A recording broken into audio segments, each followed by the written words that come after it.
તો બધી ફલાશે ઠાકો ભલે ઠાકો ઠાકો મુમરા પીડા છે ઠાકી દીજો ને તોને બોલીને પોહાઈ જાય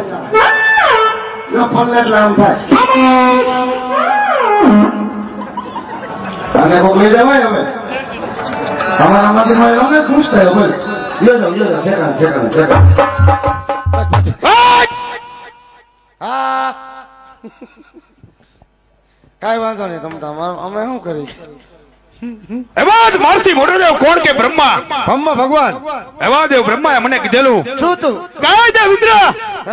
સંકટ સમય મને યાદ કરજો હા તેવા દેવ બ્રહ્માને બોલાવું અને આજ ઇન્દ્રની વાતનું નિવારણ લાવું બોલો બોલો અયા ઇન્દ્ર સંકટે બ્રહ્માએ આવજો રે એ ઇન્દ્ર બોલાયા બ્રહ્માએ આવજો રે એ આવો તો પવન મોદાડી આવો તો પવન મોદાડ ઇન્દ્ર બોલાવે બ્રહ્માએ આવજો રે આવો દેવ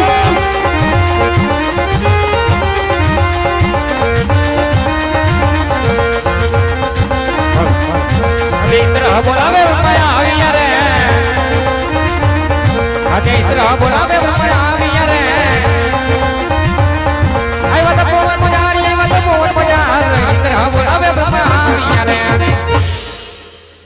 આ તો બ્રહ્મના ચરણમાં દેવરાજ ઇન્દ્ર નમન કરે છે દેવ હા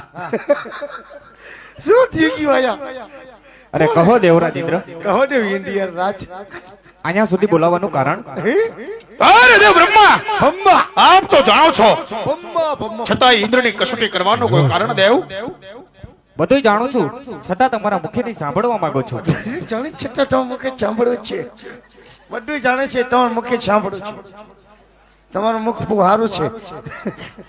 હા તમારા મુખેથી કયો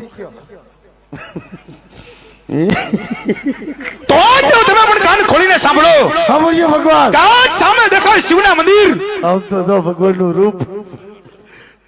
રૂપ તો ભગવાનનો જ છે ને ગલગોટા જેવા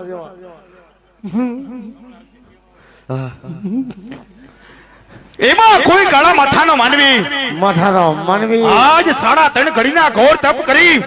અને આ ટોપટના પાંજરાની મફત મારો ઇન્દ્રાસન ડોલાવી રહ્યો છે જો આખું આમ થાય જામનગર આખું આમ ઓલી બાજુ આબાજ નથી થતું તો શું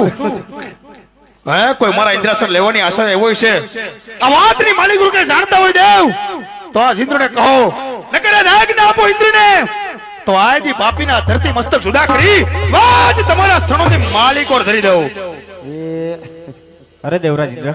આટલા બધા ક્રોધિત ના થાવ આ વિશે હું કાઈ નથી જાણતો અરે તો વાત વિશે જાણે છે કોણ નબળું બેઠું ત્રીજો ખાય ફેલ મારાથી મોટા વિષ્ણુદેવ એ જરૂર જાણતા હશે તો અત્યારે જ બોલો વૈકુંઠ વાસી વિષ્ણુને અને આજ ઇન્દ્રની વાતના નિવારણ લાવો દેવ જમણે આમ આવશે આજે બ્રહ્મા બોલાવે વિષ્ણુ આવજો રે આવો ભગવાન આવો આજે બ્રહ્મા બોલાવે વિષ્ણુ આવજો રે આવો દેવ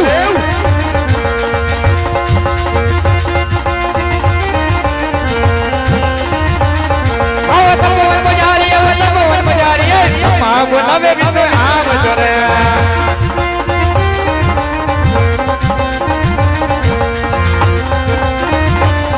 આજ બ્રહ્મા બોલાવે વિષ્ણુ આવ્યા રે આવો દેવ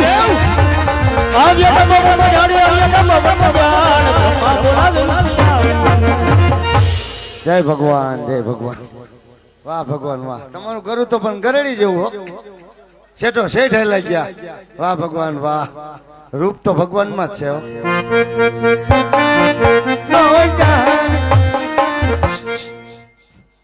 અહીંયા જો ટાંકી દે અમારી માથે તમને કોઈ કઈ નથી કહેતો હું તો મામા આગળ જાઉં ફાકી ખાવા રેવા દીજો એને એક જ કિડની હે બાપુ આમ તો મરી જાય મારા આમ બસ તમને મારા આમ મૂકી દો સાધુ ના આમ દીધા મારા બાપ ટકી કરી નાખતા નહીં પણ મૂકી તો દો અરે ઉંદરી કરી નાખી અરે દેવ બ્રહ્મા અત્યારે બોલવાનું કારણ ક્યાં નહીં કા વાળ ક્યાં નહીં કાવડા કામ દેવરાજ ઇન્દ્રને પડ્યા છે અરે દેવરાજ ઇન્દ્ર અત્યારે બોલવાનું કારણ આજ વૈકુંઠ વાસી વિષ્ણુના ચરણમાં દેવરાજ ઇન્દ્ર નમન કર્યા છે દેવ આપ તો જાણો છો અંતર અંતર્યામી છો. ફૂલે ફૂલ આ જમદેવોની વાત તમારા અંતરથી જાણો છો, છતાં ઇન્દ્રની કસોટી કરવાનું કોઈ કારણ દેવ? અરે દેવરાજ ઇન્દ્ર, આજે હું બધું જાણું છું, છતાં તમારા મુખથી સાંભળવા માંગુ છું. તો આ દેવ તમે પણ કાન ખોલીને સાંભળો. હા કાજ પહેલાના ઋષિ મુનિઓ આજ હજાર વર્ષોના તપ કરતા, છતાંય મારા ઇન્દ્રાસનને ઉણી આજુ આવતી. પાપડ પાપડ પાપડ પણ આજનો કાળા માથાનો માનવી સખાના પાપડ આજ 12 વર્ષની, અડધા પાપડ આજ 12 માસની, દાબેલીનો મસાલો પણ આજ ફક્ત 3.5 ઘડીની અંદર પાણીપુરીનો મસાલો અવાજ મારા ઇન્દ્રાસન, લુગડાનો સાબુ આજ પોપટના પાંજરાની મફત બાથરૂમ કરવાનું શેમ્પુ હાલો ઢોલક ઢોલાવી રહ્યો છે. અને ટોલા કાઢવાનું તેલ. તો શું કોઈ મારા ઇન્દ્રાસન લેવાની આશય આવ્યો છે? જય ગુરુદેવ. વાતની માલિક કોઈ કે જાણતા હોય તો કયો નકર આજ્ઞા આપો ઇન્દ્રને, તો આજ પાપીના દાળ મસ્તક જુદા કરી આજ તમારા સ્તનોની બાલિકો ધરી દો. જય ગુરુદેવ. અરે દેવરાજ ઇન્દ્ર શાંત થાવ, આ વિશે હું કઈ નથી જાણતો.